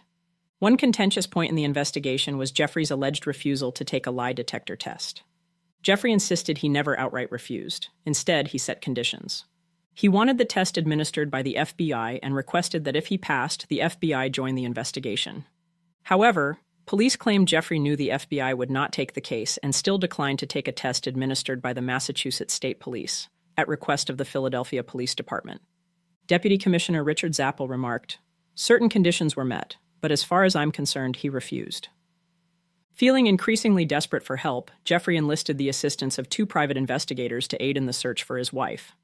One of the investigators later shared a lead with a reporter. A man had approached him, explaining that, while leaving a Wawa near Rittenhouse Square early one morning, just before 6 a.m., he noticed a well-dressed white woman sitting outside, an unusual sight for that time of day. Several days later, the man came across a newspaper article about Judy's disappearance and recognized the woman he had seen, realizing she closely resembled Judy. As months passed, Jeffrey continued to distribute his wife's missing person flyers to hospitals across the country, while the investigators and police pressed on in their efforts to locate her. Then, on September 7, 1997, a father and son hunting deer in North Carolina's Pisgah National Forest, roughly 9 miles from Asheville, North Carolina, stumbled upon a chilling discovery. Scattered across a 300-foot-wide area were human bones, seemingly disturbed and dispersed by animals. At the center of the area was a shallow grave containing the majority of the skeleton, still partially buried and clothed. The leg bones were found intact, dressed in jeans, thermal underwear, and hiking boots. Nearby, investigators recovered several personal items. A blue and black vinyl backpack contained winter clothes and $80 in cash. A shirt located nearby had $87 in its pocket. Together, the cash totaled $167, close to the $200 Jeffrey thought she had on her. The remains were sent to the state medical examiner, who determined rather quickly that the woman had been fatally stabbed, and her death was classified as a homicide. Her bones bore signs of cutting, and a bra found nearby showed puncture marks and slashes, evidence of multiple stabbings. The victim, a white woman between the ages of 40 and 55, had undergone extensive dental work and suffered from severe arthritis in her left knee. But with no wallet or identification among the remains, the victim was initially classified as a Jane Doe. Not long after, an emergency room physician in Franklin, North Carolina, approximately 65 miles west of Asheville, read an article about the discovered remains and recognized details that matched a missing person flyer. The physician faxed the article to the Philadelphia police, and a detective requested Judy's dental records, which Jeffrey promptly provided. After comparing the records, the Asheville medical examiner confirmed the remains belonged to Judy Smith. The identification of Judy Smith's remains brought the missing person investigation to an end but opened an unsettling new chapter. A murder investigation, and questions immediately emerged. Why was Judy in North Carolina, dressed for hiking in the mountains, when she had vanished from Philadelphia? The clothes found with her remains did not match the outfit she was last seen wearing, raising further questions about her movements and timeline. The presence of her wedding ring and cash suggested robbery was not the motive. However, her red backpack and other personal items she was believed to have with her was missing. Adding to the mystery, a pair of expensive sunglasses found near her remains did not belong to Judy, according to her family. The Buncombe County Sheriff's Office in North Carolina took over the investigation, faced with the daunting challenge of piecing together her final days and understanding how she had ended up in the Asheville area. Judy's family was just as perplexed by her presence in North Carolina. They could not recall her ever expressing interest in the region, nor did she have any known connections there. Several people in the Asheville area came forward with reports of having seen Judy, or someone matching her description, during April 1997. A clerk at a local retailer recalled interacting with Judy, describing her as alert and pleasant. The woman mentioned that her husband was an attorney from Boston attending a conference in Philadelphia, and that she had decided to visit the Asheville area during that time. She seemed very alert to me, the clerk said. She was very pleasant. I didn't see anything about her that would indicate that she wasn't right in any way. Perhaps the most striking recollections came from witnesses near the remote area where Judy's body was later discovered. The owner of a campground recalled a woman in a gray sedan packed with boxes and bags. Judy reportedly asked if she could spend the night in her car at the campsite, but left after learning she could not. Similarly, a local deli owner said that Judy arrived in a gray sedan, purchased $30 worth of sandwiches, and bought a toy truck. Local investigators deemed these sightings credible, adding weight to the theory that Judy had made her way to Asheville willingly and spent time there before her death. However, why did she travel there? Who, if anyone, was with her during this journey? And what was the significance of the gray sedan, a vehicle no one in her life recognized or could account for? After further investigation, the Buncombe County Sheriff's Office officially ruled out Judy Smith's husband, Jeffrey Smith, as a suspect in her murder. His alibi, attending the conference on the day Judy disappeared, was corroborated, and his physical condition at the time made it highly improbable for him to have carried Judy's body up the steep slope where it was found. Jeffrey, who passed away in 2005, was a large man, a factor that detectives believe would have rendered him incapable of disposing of her remains in such a remote location. Despite this, Philadelphia police never formally cleared him as a suspect, leaving some lingering doubt in their records. While Jeffrey and Judy's children maintained that the marriage was stable at the time of her disappearance, others offered a different perspective. Carolyn Dickey, a friend of Judy's, told the television show Unsolved Mysteries in 2001. At the time this happened, Jeff and Judy's marriage was very tenuous. I believe that something did happen that triggered her to want to have some time away from Jeff. Another theory is the possible involvement of Gary Michael Hilton, a notorious serial killer later convicted of several murders along hiking trails in the Appalachian Mountains between 2007 and 2008. Hilton's MO included targeting hikers in remote national forests, and he left one victim's body near the area where Judy's remains were found. However, there is no evidence linking him to her case. These conflicting narratives and theories have left Judy Smith's murder unsolved, with investigators still struggling to piece together her final movements and determine the identity of her killer. On the evening of January 2nd, 2000, 18-year-old Zebb Quinn mysteriously vanished in Asheville, North Carolina, under circumstances that continue to baffle investigators to this day. Zebb had spent the day working his shift at a local Walmart before making plans to look at a new car with a friend. However, after a strange and abrupt encounter that night, he was never seen again. In the days that followed, a series of bizarre clues emerged, including cryptic messages, unsettling discoveries in his abandoned car, and conflicting accounts from those close to him, deepening the mystery surrounding his disappearance. Despite extensive investigations and years of speculation, the case of Zebb Quinn remains one of Asheville's most haunting unsolved mysteries. Welcome back to Fireside Unsolved, episode 141, The Bizarre Unsolved Murder of Zebb Quinn.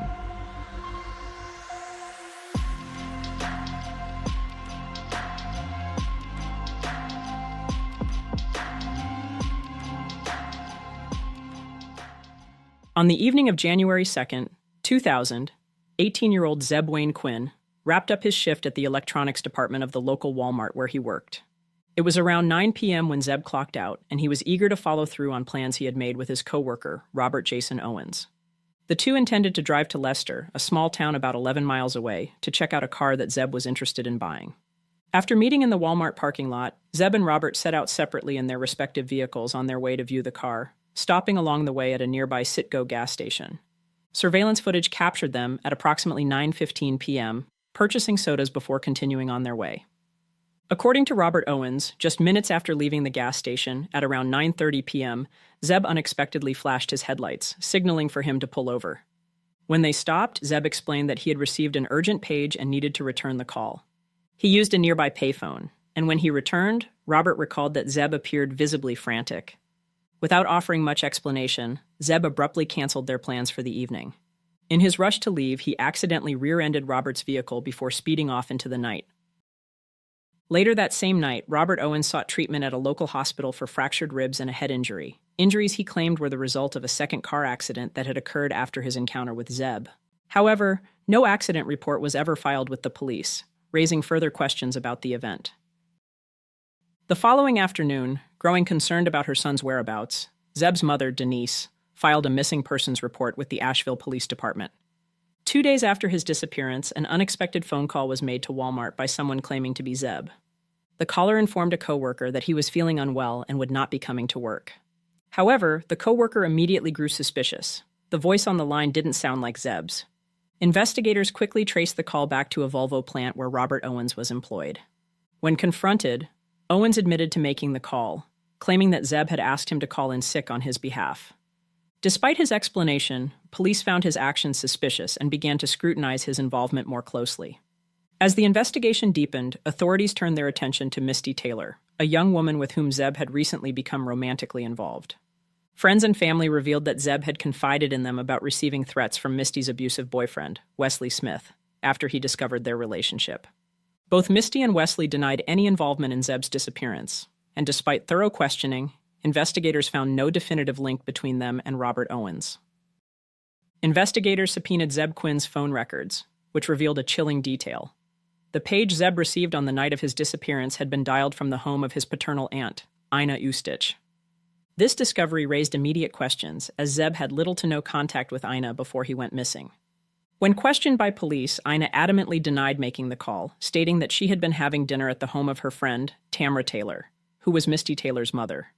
Misty and her boyfriend, Wesley Smith, were also present at the dinner that evening. The connection between Ina and Misty's family cast further suspicion on the circumstances surrounding Zebb's disappearance. In an unsettling turn of events, Ina later reported a break-in at her home that same night. Although she said that nothing appeared to have been stolen, she did claim that several picture frames and household items had been moved. Investigators were left questioning whether the incident was related to Zebb's disappearance, or if it was a carefully staged diversion to mislead the investigation. 4 days into Zebb's disappearance, on January 6, 2000, his mother, Denise, received an unexpected phone call that would deepen the mystery surrounding his disappearance. A former classmate of Zebb's, who worked at Mission St. Joseph's Hospital, where Zebb's grandmother, mother, and sister were employed as neonatal nurses, reported seeing his light blue Mazda Protege parked in the lot of the Little Pig's Barbecue restaurant located next to the hospital. When police arrived, they discovered a bizarre scene. The vehicle sat abandoned with its headlights left on, but a strange and unsettling detail stood out. Someone had drawn a pair of lips and an exclamation mark on the rear windshield, in pink and orange lipstick. Even more puzzling, a live black Labrador puppy was found inside the car. Investigators also recovered several unusual items, including a plastic hotel key card that could not be traced to any specific location, several drink bottles, and a jacket that did not belong to Zebb. Although forensic evidence was collected from the vehicle, it failed to provide any concrete leads. Shortly thereafter, a local couple came forward with a significant tip. They claimed to have seen Zebb's car being driven through downtown Asheville and helped authorities create a composite sketch of the driver. To their surprise, the sketch bore an uncanny resemblance to Misty Taylor, the young woman Zebb had been romantically interested in before his disappearance. Despite these strange discoveries, the case remained frustratingly stagnant, with more questions than answers surrounding Zebb Quinn's fate on that January night. 15 years would pass before a shocking development reignited public interest in Zebb's disappearance. On March 17, 2015, Robert Jason Owens, the last person known to have seen Zebb alive, was arrested in connection with an unrelated but equally chilling crime: the disappearance and murder of Food Network star contestant Christy Schoen, her husband J.T. Codd, and their unborn child. Owens later confessed to killing the family. Several months later, in June 2015, authorities executed a search warrant on Owens's property, uncovering a series of disturbing findings beneath a layer of concrete. Investigators unearthed fabric, leather materials, and unknown hard fragments.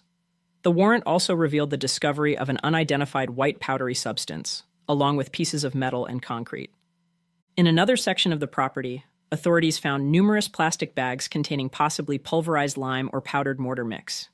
Despite these unsettling discoveries, law enforcement remained tight-lipped, refusing to confirm whether any of the recovered materials were connected to Zebb Quinn. The findings were sent for further analysis, but officials cited the ongoing investigation as the reason for withholding additional details. Then, 17 years after Zebb Quinn's mysterious disappearance, a major breakthrough finally came. On July 10, 2017, a Buncombe County grand jury indicted Robert Jason Owens for first-degree murder in Quinn's case. The Asheville Police Department credited the indictment to years of relentless investigative work, collaboration with Quinn's family, and continued efforts from the Buncombe County District Attorney's Office. In July 2022, it was disclosed that Owens had told investigators back in 2018 that his uncle, Walter Owens, who passed away in 2017, was responsible for Quinn's murder. According to Robert, Zebb was caught in a love triangle involving Misty Taylor and Wesley Smith, which ultimately led to his death. Robert claimed that a jealous Wesley Smith allegedly hired Walter Owens to murder Zebb. Under false pretenses, Zebb and Robert were lured by Walter Owens to a meeting in Pisgah National Forest, where Walter fatally shot Zebb with a .22 caliber rifle before dismembering and burning his remains. Robert admitted to assisting his uncle in covering up the crime and told authorities that evidence could be found in Bent Creek Experimental Forest. Despite skepticism from prosecutors regarding the details of Owens' story, a plea deal was accepted on July 25, 2022. Owens pleaded guilty to a lesser charge of accessory after the fact to first-degree murder, pointing the blame at his deceased uncle. Due to the lack of strong physical evidence directly linking Owens to the crime, he was sentenced to 12.5 to 16 years in prison, served concurrently with his life sentence for the unrelated murders of Christy Schoen, J.T. Codd, and their unborn child. While questions still linger about what truly happened to Zebb Quinn, the conviction of Robert Jason Owens legally confirms that Zebb was murdered, bringing some closure, however incomplete, to a case that haunted Asheville for over 2 decades. And while there is now a conviction for Zebb's murder, many aspects of the case remain a mystery, and lingering questions continue to haunt investigators and those who knew Zebb. Why was Zebb's vehicle found abandoned in a restaurant parking lot with an exclamation mark and lips drawn on the rear windshield in lipstick? Who left the cryptic message, and what was its intended meaning? Investigators are also still puzzled by the unexplained plastic hotel keycard discovered inside the car. Despite extensive efforts, they were never able to trace it back to any specific location or individual. And perhaps the most perplexing question of all, why was a live black Labrador puppy left inside Zebb's car? With so many unanswered questions, the true circumstances of Zebb Quinn's fate remain unexplained. Was the story Owens provided to police the full truth? Or is there even more to the story than what has been revealed? If you have any information that could help uncover the remaining secrets of this tragic case, please contact the Asheville Police Department at 828-252-1110 or 828-259-5910. Even after more than 2 decades, any new lead could bring long overdue answers to Zebb's family and friends. Thank you all for your continued support. Stay safe, and we'll see you next time. Fireside. Unsolved murders hold a unique grip on the public imagination. They are stories without endings, questions without answers, and reminders that justice is not always served. Cold cases, especially those that remain a mystery for decades, become more than just investigations. They turn into ghost stories, legends, and folklore. One such case is the 1977 murder of Jenny Lo Chang, a crime that has baffled investigators for nearly half a century. Found under circumstances that are perplexing as they were tragic, her death remains haunting and unexplained. Despite efforts by law enforcement, private investigators, and armchair detectives, no definitive answers have emerged. Who killed Jenny Lo Chang and why was she murdered? As time moves forward, her story remains frozen in the past, until today when we investigate the case ourselves. On Fireside Unsolved, episode 154, The Unsolved Murder of Jenny Lo Chang.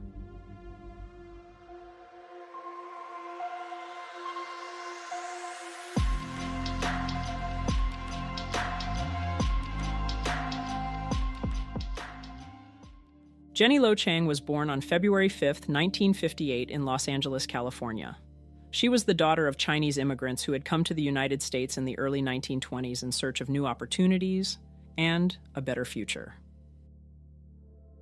Like many immigrant families, Jenny's parents worked hard to establish themselves, instilling in their children the values of perseverance, education, and ambition.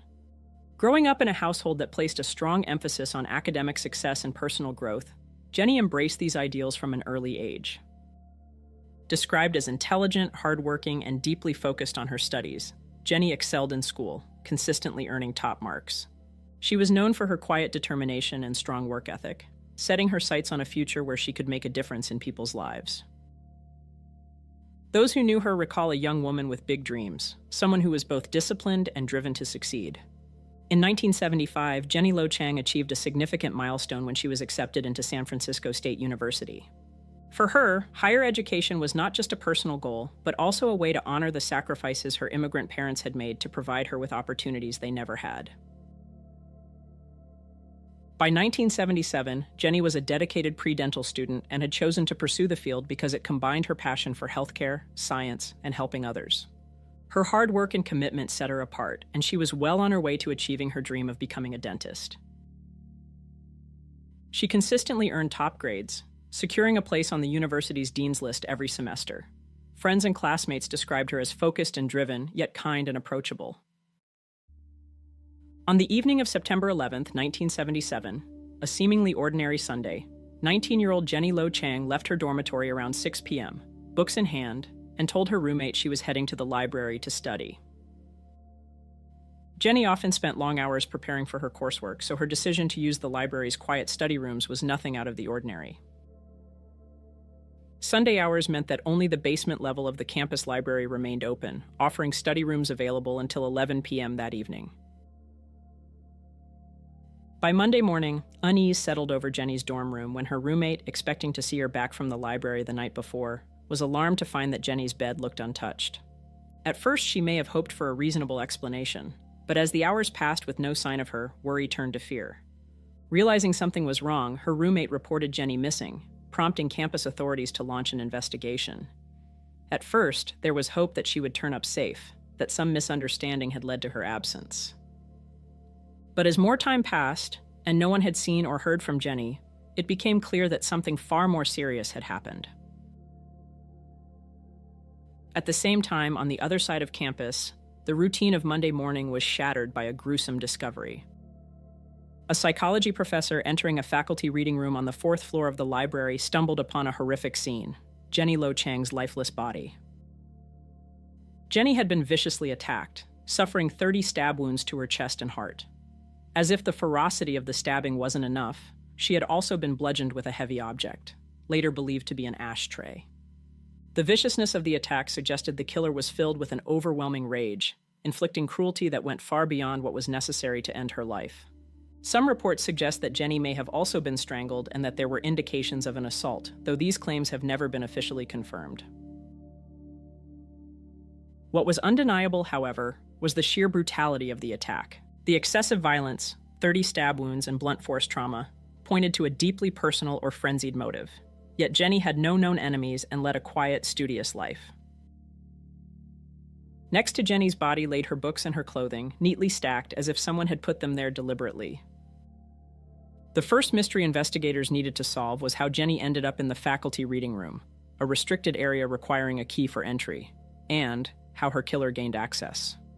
As a student, Jenny was unlikely to have possessed a key of her own, raising the question of whether she was led there by someone she trusted or if she unknowingly walked into danger. Authorities soon learned that approximately 400 people across the university had keys to the room where she had been murdered. This initially seemed like a promising lead, but it also posed a major challenge. Narrowing down the list of potential suspects from such a large pool was no simple task. Furthermore, investigators couldn't rule out the possibility that the door had simply been left ajar or deliberately propped open, allowing anyone to enter without restriction. Despite thorough questioning of students, faculty, and staff, no one recalled seeing or hearing anything unusual that night. There were no reported disturbances, no cries for help, no suspicious figures lurking in the library. Jenny had no known enemies, no history of conflicts, and nothing in her personal life suggested she had been in danger. With no witnesses, no clear motive, and no physical evidence linking anyone to the crime, the investigation quickly stalled. Leads dried up, and speculation replaced solid answers. Before long, Jenny Lo Chang's murder faded into the growing list of cold cases, leaving behind a chilling, unresolved mystery that would haunt the university for decades to come. Over the years, Jenny Lo Chang's murder has drawn comparisons to the murders of some of California's most infamous serial killers of the 1960s and 70s. Among the names frequently mentioned are the Zodiac Killer and Rodney Alcala, both of whom were active during that time and known for their calculated, sadistic crimes. Given the excessive violence of Jenny's attack, 30 stab wounds and signs of severe beating, many have speculated that her murder could have been the work of a serial predator. However, the Zodiac Killer, who terrorized Northern California in the late 1960s, was known crimes primarily involved shootings, not the brutal stabbing and bludgeoning that Jenny endured. Similarly, Rodney Alcala, often referred to as the dating game killer, was active during the 1970s and was known for luring young women to their deaths. His crimes did involve brutal violence, often strangulation and beating, but there is no definitive link between him and Jenny's case. More often than not, the simplest explanation is the most likely. Given that access to the faculty reading room required a key, many believe that Jenny's killer was someone connected to the university, perhaps a staff member, faculty member, or even a student worker with the ability to enter unnoticed. The possibility that an outsider stumbled upon an unlocked door cannot be ruled out, but the idea that Jenny's murderer may have been someone who walked those halls daily is a chilling thought.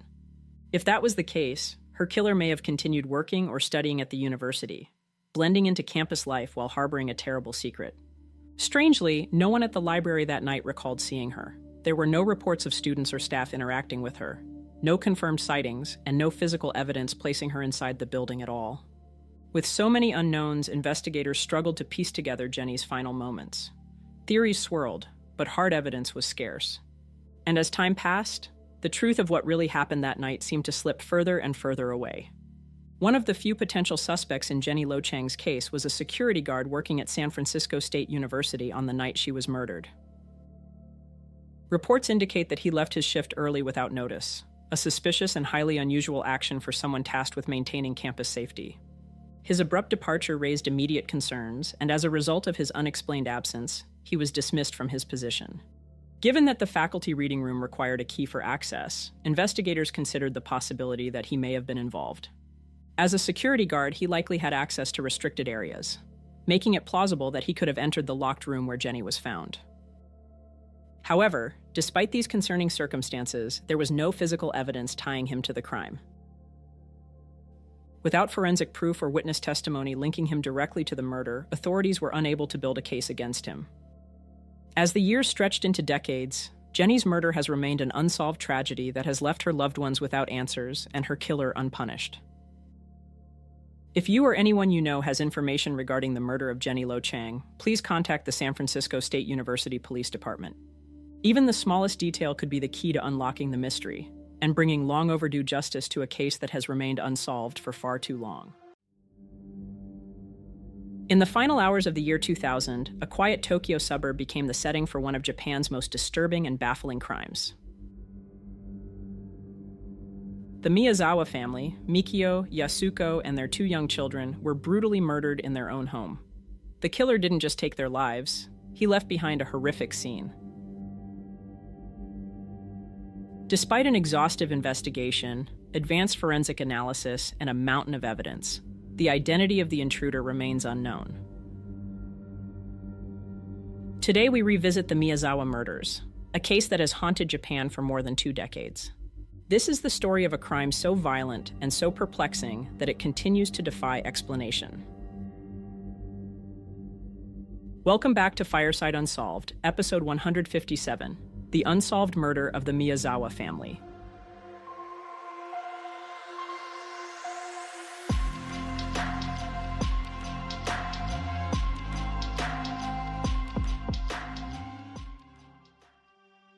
Haruko, the mother of 41-year-old Yasuko Miyazawa, arrived at her daughter's home in Setagaya, a quiet suburb on the western edge of Tokyo, at 10:40 a.m. on December 31st, 2000. Haruko had grown worried after being unable to contact her daughter and decided to visit the house. When she rang the doorbell and heard nothing, she stepped inside, only to come face to face with a nightmare. Inside the home, Haruko found her daughter, son-in-law, and 2 grandchildren, all brutally murdered. Yasuko, along with her husband, 44-year-old Mikio Miyazawa, and their 8-year-old daughter Nina, were all found dead, stabbed multiple times, while their other child, Rei, had been strangled. The attack was savage, and the crime scene was chilling. Investigators believe the killer may have entered the home through the second-floor bathroom window at the rear of the house, which faced Soshigaya Park. Supporting this theory, police uncovered footprints in the mud nearby, leading from the park's direction toward the residence. These prints indicated that the intruder may have scaled the park's fence before making their way to the house. Investigators suspect that the killer then used an outdoor air conditioning unit as a foothold in order to reach the second-floor window. Once there, they likely cut away the screen and carefully crawled inside, avoiding detection. The nightmare inside the Miyazawa home began with its youngest victim. 6-year-old Rei, asleep in his second-floor bedroom, was the first to be attacked. The killer used his bare hands to strangle the child.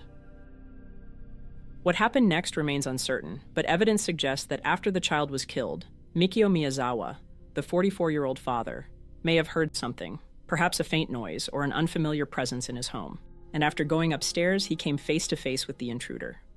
There was a violent struggle. Mikio fought back, managing to injure the attacker before he was ultimately overpowered.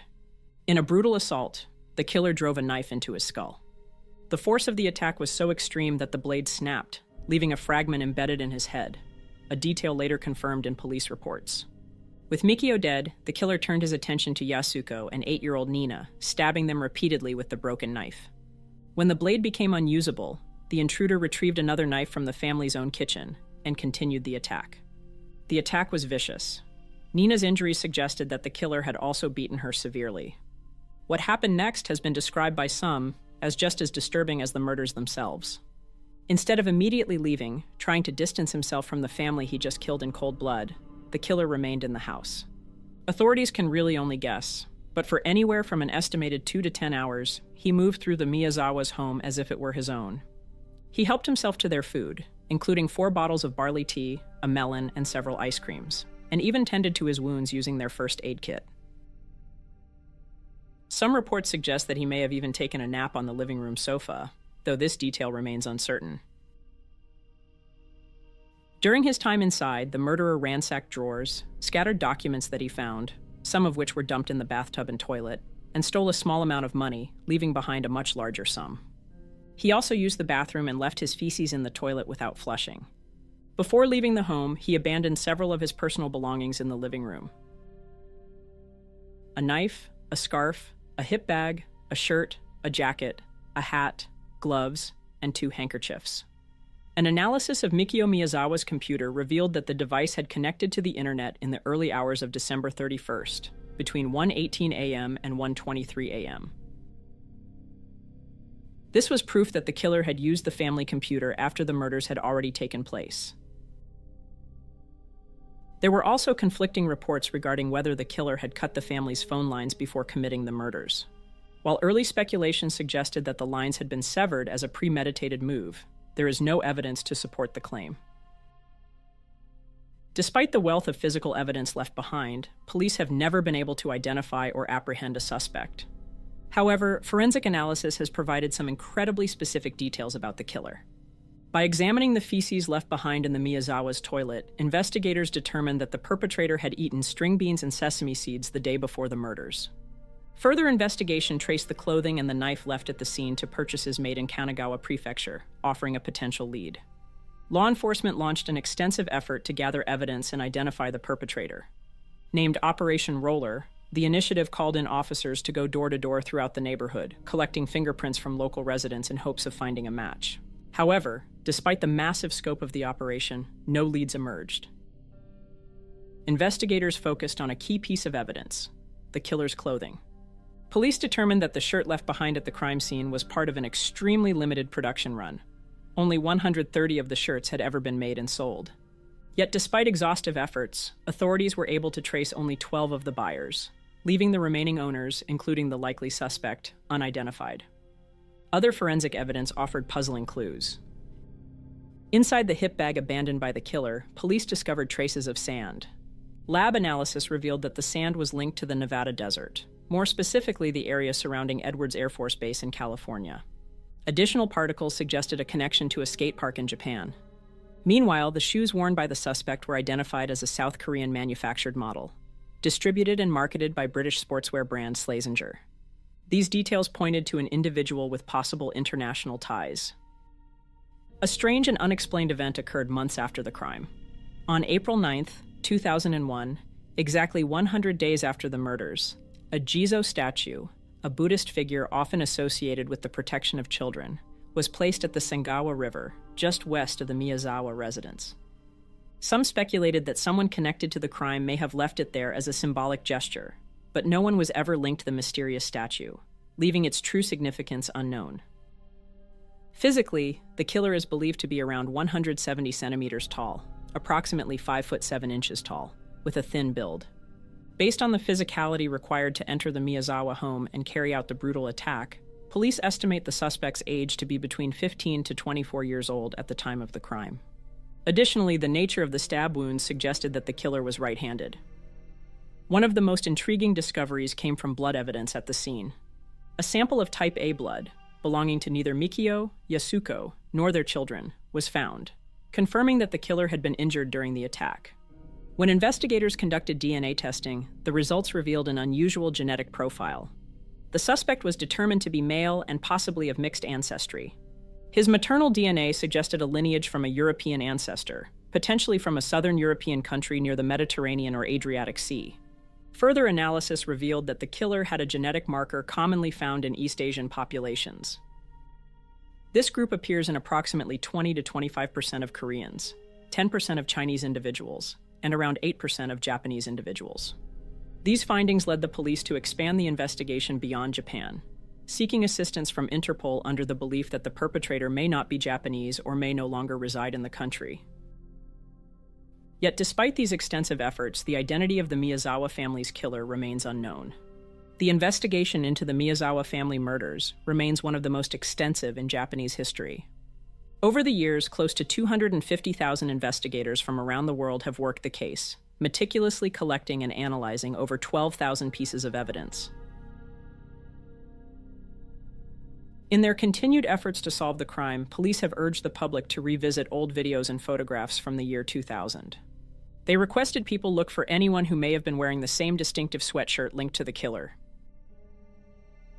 The Tokyo Metropolitan Police remains determined to find answers, and there is a total bounty of 20 million yen for information leading to the arrest of the killer. They continue to call for any leads that may help bring justice to the Miyazawa family.